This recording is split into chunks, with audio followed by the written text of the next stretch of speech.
உன் செய்கைக்கு தக்க பலனை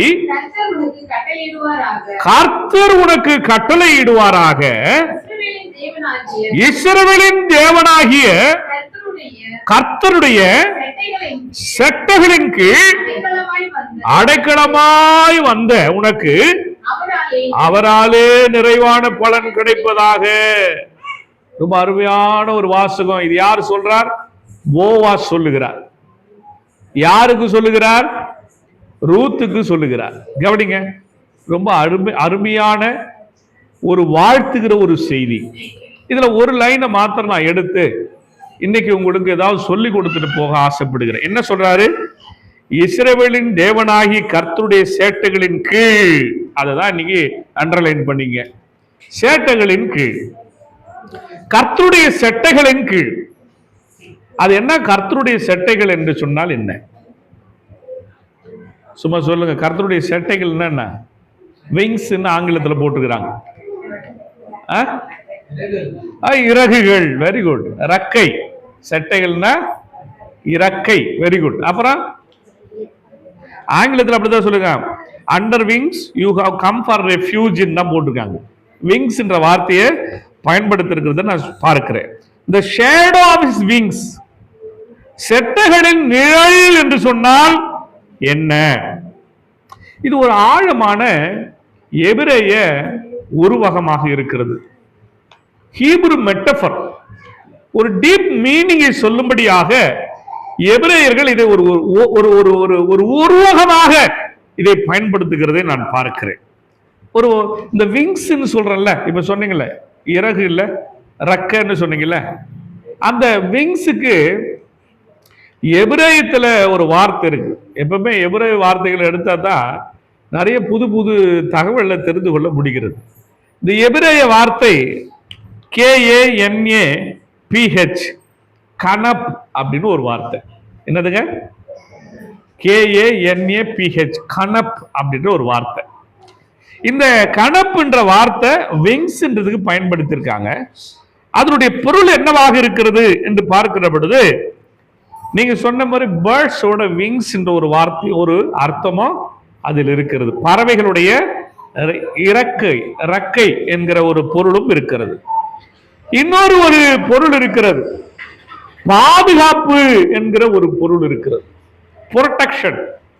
அதனால இதை என்ன அழைக்கிறாங்க? அந்த செட்டைகளின் ஷேடோ ஆஃப் இஸ் விங்ஸ் அப்படின்றத காட்ஸ் கவனன்ட் புரொடெக்ஷன் என்று அழைக்கிறார்கள். கடவுளுடைய பாதுகாப்பு என்கிற உடன்படிக்கை. ஒரு சொல்ல மாட்டீங்களா? பாருங்க, கடவுள் இந்த மோவாபிய பெண்ணுக்கு பாதுகாப்பின் உடன்படிக்கை அவர்களோடு செய்கிறார் என்றே இதை சொல்லுகிறார். உடன்படிக்கையின் கடவுள் யூதர்களுக்குத்தான் உடன்படிக்கைகளை செய்திருக்கிறார். இஸ்ரவேல் மக்களுக்குத்தான் அவர் உடன்படிக்கையின் கடவுள். மோவாப்பு பெண் இங்கே வருகிற பொழுது அவருக்கும் உடன்படிக்கையின் கடவுளாய் மாற்றப்படுகிறது. அந்த உடன்படிக்கையின் சமூகத்திற்குள்ளாக இந்த மோவாபிய பெண்ணை கடவுள் இஸ்ரவேலுடைய உடன்படிக்கையின் சமூகத்திற்குள்ளாக அழைத்துக் கொள்ளுகிற காட்சி அழகு.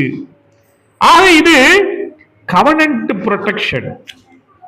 கனப்பு என்கிற வார்த்தை referring to the God's covenant protection, கடவுளுடைய பாதுகாப்பு உடன்படிக்கை என்பதை சொல்லுகிறது. மற்றொரு பொருளாக கார்மெண்டோட எட்ஜ் என்று சொல்கிறார்கள். ஆடையினுடைய நுனி பகுதி என்று இது சொல்றாங்க. என்னது? ஆடையினுடைய ஒரு நுனி பகுதி. அல்லது இப்படி மனிதர்களுடைய சட்டைகள் என்று சொல்லுகிறாங்க. அந்த காலத்துல சட்டை, நம்ம போற சட்டைகள்லாம் ஷார்ட்டா போடுறோம்ல, என் நன்மை போட்டிருக்கான். ஆனா அந்த காலத்துல சட்டை நான் நீங்க நினைக்கிற மாதிரி நம்ம போற ஷார்ட்டா இருக்கிறது இல்ல. அங்கி நான் போட்டுக்கிறேன்ல, இது மாதிரி அங்கி, பெரிய பெரிய அங்கி போட்டுருவாங்க. பாலஸ்தீனத்துல நீங்க பாத்தீங்கன்னா இப்பொழுதும் அந்த உடைத்து கொண்டு தான் இருப்பதை நீங்க பார்க்கக்கூடும். ஆக இந்த விங்ஸ் மாதிரி இருக்கும், இருக்கா இல்லையா? இங்க பாருங்க, என்ன பாத்தீங்கன்னா தெரியும் உங்களுக்கு. விங்ஸ் மாதிரி இருக்கா இல்லையா? இது இல்ல, நீங்க உங்களுக்கு தெரிஞ்சுக்கிறதுக்காக உங்களுக்கு சொன்னா இப்படின்னா நீங்க புரிஞ்சுக்கிட்டுதான் சொல்றேன்.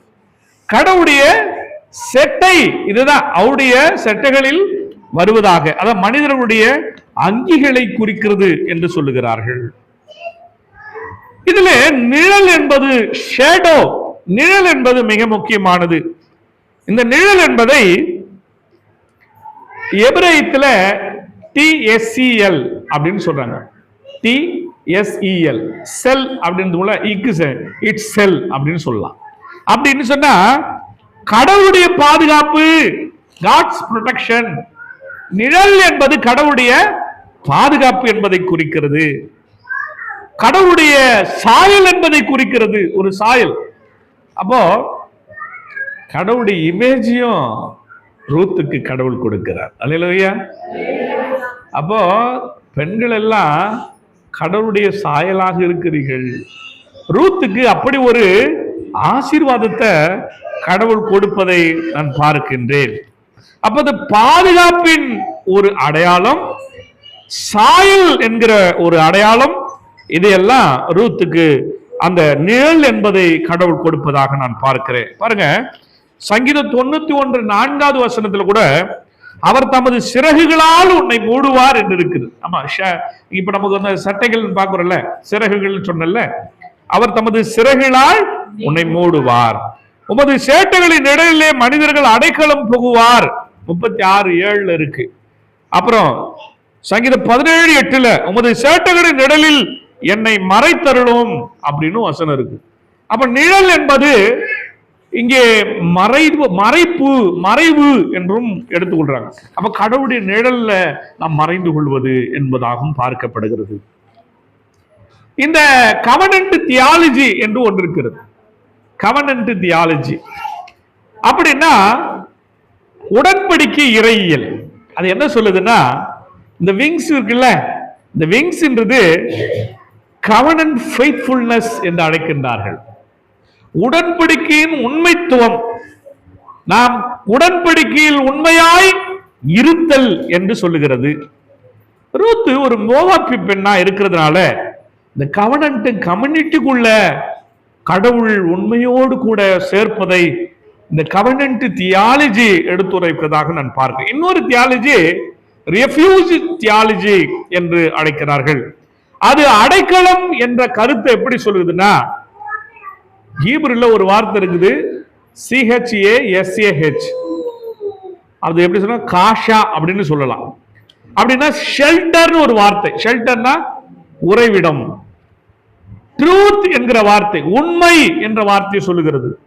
ஆக அடைக்கலம் என்பது கடவுளுடைய சேட்டுகளின் நிழலில் அடைக்கலம். அடைக்கலம் என்பது கடவுளுடைய உறைவிடத்தை, கடவுள் உங்கள் வாழ்வில் அவருடைய வாழ்க்கையில உங்களுக்கு நல்ல ஒரு அடைக்கலத்தை, ரெஃப்யூஜ, உறைவிடத்தை கொடுக்கின்றார், ஷெல்டரை கொடுக்கிறாரு.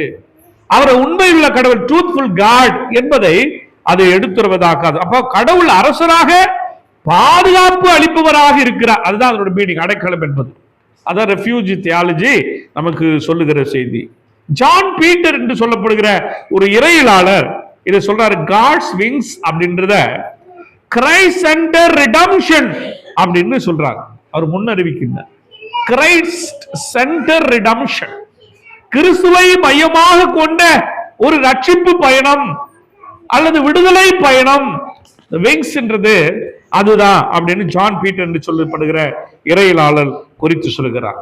இந்த யூத பாரம்பரியத்தில் அது எப்படி பார்க்கப்படுகிறது? இந்த விங்ஸ் என்றது டெம்பிள் இமேஜினரி. Temple imaginary. அன்றைக்கு எருசலேம் தேவாலயத்தில் சிறகுகளை வைத்திருந்தார்கள். இன்னைக்கு கூட நிறைய சர்ச்சில், CH சர்ச்சில் எல்லாம் பார்த்தீங்கன்னா இந்த விங்ஸ் வந்து இந்த பைபிள் ஸ்டாண்ட்ல எல்லாம் கூட வச்சிருப்பாங்க. நீங்க பாத்துருக்கீங்கன்னா சர்ச்சுக்கு போனே பாருங்க, பைபிள் ஸ்டாண்ட் முன்னால இருக்கும், அதுல ஒரு பெரிய கழுகு ஒன்று வைத்திருப்பாங்க. நீங்க பார்த்துருப்பீங்க. நீங்க பாருங்க, அட்லீஸ்ட் போனீங்கன்னா அதெல்லாம் நோட்டீஸ் பண்ணுங்க. சர்ச்சஸ்லாம் அது இருக்கும். அது என்னன்னா, அது பாதுகாப்பை குறிக்க அந்த சிறகுகளை வைக்கிறார்கள். அது இன்னும் சிறப்பா என்ன சொல்றாங்கன்னா, ரூத்துடைய கவனன்ட் மெர்சி சீட் என்று அழைக்கிறார்கள். கவனன்ட் மெர்சி சீட், அதாவது உடன்படிக்கை பெட்டி என்று ஒன்று இருக்கிறது. தெரியுமா தெரியாது நம்மளுக்கு? பைபிள்ல உடன்படிக்கை பெட்டி இருக்கா இல்லையா? என்ன அது உடன்படிக்கை பெட்டி?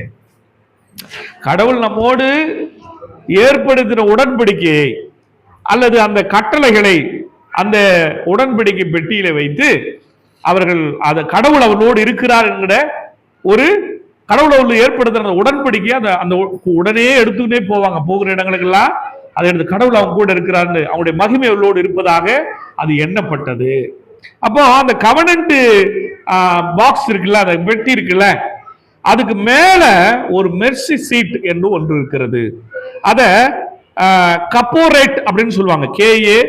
KAPPORET கப்போரேட் அப்படின்னு சொல்லுவாங்க. அதுனா உடன்படிக்கையின் மேல் மூடி அப்படின்னு சொல்லுவாங்க. உடன்படிக்கை மேல இதுதான் உடன்படிக்கை பெட்டின்னு வச்சுக்கோங்க. இதுக்கு மேல ஒரு மேல் மூடி இருக்கும் இல்லையா, அது கப்போரேட் அப்படின்னு சொல்லுவாங்க. இரு கேருபீன்கள் சிறகுகள் அதை மூடி இருக்கிற மாதிரி இருக்கும். நீங்க ஒருவேளை இதுல யூடியூப்லயோ அல்லது கூகுள்லயோ நீங்க போயிட்டு இந்த உடன்படிக்கை பெட்டி போட்டீங்கன்னா, கவனன்ட் பாக்ஸ் போட்டு பார்த்தீங்கன்னா ஆர்க்னு இருக்கும். ARK ஆர்க் ஆஃப் கவனன்ட் அப்படின்னு இருக்கும், ஆர்க்னு இருக்கும்.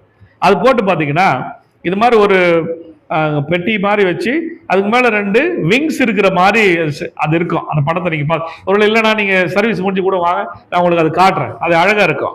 ஸோ அது அந்த உடன்படிக்கை பெட்டி மேல இருக்கிற ஒரு மூடிக்கு மேல 2 அந்த ரெக்கை இருக்கிறது போல அது இருக்கும். இது மகா பரிசுத்த ஸ்தலத்துல கடவுளுடைய ஆலயத்துல வைக்கப்பட்டிருக்கிற ஒன்று. லேவியராகமம் 16வது அதிகாரத்துல பாவ நிவாரண நாளில் the day of atonement என்று அழைக்கப்படுகிற பாவ நிவாரண நாளில அந்த மெர்சி சீட்டு சொல்றல மேல் பகுதி, அந்த உடன்படிக்கை மேல அந்த இடத்துல ரத்தத்தை தெளிப்பாங்க. பாவ நிவாரண நாள். அப்போ அன்னைக்கு அந்த ஆலயத்திற்கு வந்திருக்கிற எல்லா மக்களுடைய பாவங்களும் மன்னிக்கப்படுகிறது என்கிற ஒரு பெரிய நம்பிக்கை. அந்த மெர்சி சீட்டின் மேல தான் என்ன பண்ணுவாங்க, அதை தெளிப்பார்கள். அது நீதியும் கிருபையும் சந்திக்கும் இடம் என்று பார்க்கப்படுகிறது. அந்த மெர்சி சீட்ல ரத்தத்தை தெளிக்கப்படுகிற அந்த காட்சியானது எப்படியா பார்க்கப்படுதுன்னு சொன்னால், நீதியும் கிருபையும் சந்திக்கும் இடம். இப்ப இங்க மெர்சி சீட்டின் கீழே யாரு வருகிறதா நான் சொல்லுகிறேன், இறையிலாளர் சொல்றாங்க, ரூத் வருகிறார். இந்த மெர்சி சீட்டின் கீழாக அல்லது இங்கே ரத்தத்தால் மூடப்படுகிற ஒரு நிலையில தேவனுடைய சந்நிதியில ஏற்றி கொள்ளுகிற ஒரு நிலையில அவருடைய வாழ்வு மாற்றப்படுகிறது நான் பார்க்கின்றேன். ஆர்க்குக்கு உள்ள என்ன இருக்கும், நான் என்ன சொன்னேன், இப்போ கடவுளுடைய அந்த கரும்பலகைகள் அந்த எழுதி கொடுத்த சட்டம் அதுல வைக்கப்பட்டிருக்கும். ஆர்க்குக்கு மேல என்ன இருக்கு நான் சொல்லி இருக்கிறேன், மெர்சி சீட் இருக்கும்னு சொல்லி இருக்கிறேன். அந்த மெர்சி சீட் என்பது கிருபையை வெளிப்படுத்துகிறது. அதன் மீது தெளிக்கப்படுகிற ரத்தமானது கிரேஸ் அப்படின்ற ஒன்றை நமக்கு எடுத்துரை, கிருபையை சொல்லுகிறது. ஆக சட்டப்படி ரூத்து வெளியாளாக இருந்தாலும் மோவாபிய பெண்ணாக இருந்தாலும் கிருபையால் இப்பொழுது கர்த்தருக்குள்ளாக வந்து விடுகிறார். ஒரு அழில சொல்லுங்க, மோவாபிய பெண்ணு தான். நீங்க கூட நானும் கூட ரூத்த போல வெளியாட்களாக இருந்தோம். ஆனால் இப்போது ஆண்டவருடைய இயேசுவின் ரத்தத்தினால நம்ம எப்படியா மாறுகிறோம், கிருபையினால அவருடைய பிள்ளைகளாக மாற்றப்பட்டிருக்கிறோம். ஒரு அழில சொல்லுங்க, நம்ம வெளியில தான் ரூத்த போல மோவாபியர் போல நாமும் வெளியே தான் இருந்தோம்.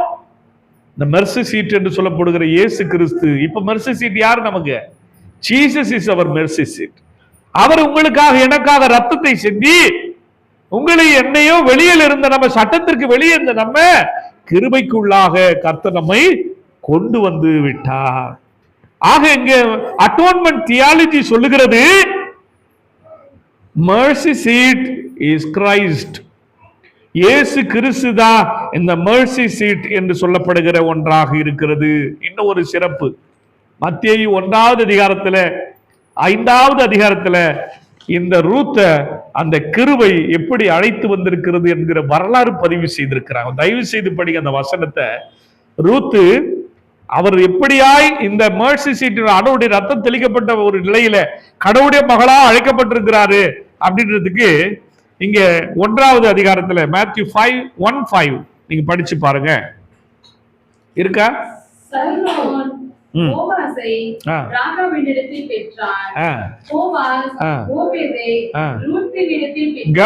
கவனிங்க, ரொம்ப முக்கியமானது. போவாஸ் இருக்கிறார், இப்பொழுது அவருடைய மனைவியாக யார் இருக்கிறாங்க? ரூத் இருக்காங்க. அப்புறம் ஈசாய் பெற்றார். அப்புறம் தாவீது ராஜா வராரு. அப்புறம் சரி, அப்படியே வந்து வந்து வந்து யாரு கடைசியா வரா? இயேசு கிறிஸ்து வருகிறார். ஐயா நல்லா கவனிங்க. யார நீ எங்க ஆள் இல்லைன்னு சொன்னாங்க, நீ கிறிஸ்துவர்களே இல்லை, நாங்க தான் ஆதி கிறிஸ்துவன்னு சொன்னாங்க. வெளியில இருந்து ஒருத்தன் வந்தான் உள்ள. ஆனா கடவுள் அவன் வழியா தான் என்ன பண்ணாரு? அவரே இந்த உலகத்துக்கு ரட்சிப்பு பயணத்திற்கு கடவுள் வருகிற செய்தியை பார்க்கிறோம். ரூத்து மோவாபிய பெண்ணுதான். கிருபை எப்படி வேலை செய்கிறது பாருங்கள். கடவுள் அவருடைய கருணை எப்படி வைத்திருக்கிறார் பாருங்கள். அப்போ அந்த அழைப்பு என்பது, இந்த பரிவுடன் அழைப்பு என்பது, கருணையுடன் அழைப்பு என்பது, இந்த கடவுளுடைய கம்பாஷனேட் லவ் என்பது எப்படி ரூத்துடைய வாழ்க்கையில இருந்திருக்கிறது என்பதை பார்க்க வேண்டும். ஒரு சாதாரண ஒரு மோவாபிய பெண்ணா இருந்த ஒரு பெண்மணிய இயேசுடைய வரலாற்றோடு இணைத்து விடுகிறதை பார்க்கிறோம். இப்ப நம்ம கூட ஒரு சாதாரண மனிதர்களால் நம்ம இருந்தோம். இப்ப இயேசுடைய வரலாற்றில் நாமும் இருக்கிறோம். அல்லேலூயா. இயேசுவின் பிள்ளைகள் நாம். நம்ம யாரு? இயேசுவின் பிள்ளைகளாக வந்திருக்கிறோம். இது எப்படி நடைபெற்றது? எப்படி ரூத்து மேல கடவுள் கிருபை வச்சாரோ அது மாதிரி உங்க மேல என் மேலே அவருடைய கிருபை வைத்திருக்கிறார். அல்லேலூயா. பக்கத்துல சொல்லுங்க, ஆண்டவர் உங்க மேல கிருபை வச்சிருக்கிறாரு, அதனாலதான் இங்க நீங்க இருக்கிறீங்க. அல்லேலூயா. அவர் கிருபையினால, அவருடைய கம்பாஷனேட் லவ்னாலதான் நம்ம இன்னைக்கு தேவனுடைய சமூகத்திலே தேவனுடைய பிள்ளைகளாய் வந்திருக்கிறோம். ஒருவேளை அநேகருக்கு இந்த வாய்ப்பு இன்னும் கிடைக்கல. சகோதரனே, சகோதரியே, இன்னும் அநேகருக்கு இப்படி ஒரு வாய்ப்பு கிடைக்க முடியாம வெளியில இருக்காங்க, ரூத்த போல இருக்கிறாங்க. அவங்கள ஆண்டுடைய சமூகத்துல அந்த மெர்சி சீட்டுக்குள்ளாக, கிருபைக்குள்ளாக கொண்டு வர வேண்டிய மிகப்பெரிய பொறுப்பு யாருக்கு இருக்கு? தேவனுடைய பிள்ளைகளாக நமக்கு இருக்கிறது. பாருங்க, ஆண்டவர் இயேசு கிறிஸ்து அப்படித்தான் உங்களையும் என்னையும் இந்த உலகத்திலே அந்த பலத்தோடு சுகத்தோடு வைத்திருக்கிறார். இந்த தவ காலங்களிலே அட்லீஸ்ட் எப்படி நான் ஒருத்தரையாவது ஆண்டுடைய கிருபைக்குள்ளாக, அந்த கிருபை என்ற ஷெல்டருக்குள்ளாக கொண்டு வருகிற திருப்பணியை நீங்களும் நானும் செய்ய வேண்டும். அதைத்தான் இந்த பகுதியில செட்டைகளின் நிழல் என்றதை கடவுள் அடைப்பதாக நான் பார்க்கிறேன். அதுதான் அங்கே செட்டைகளின் நிழலாக இருக்கிறது. உங்களுக்கு எனக்கும் அந்த செட்டைகளின் நிழலிலே பிரவேசிக்க இன்னும் அநேகரை அழைத்து வர கடவுள் நமக்கு அருள் செய்வாராக. ஆமென்.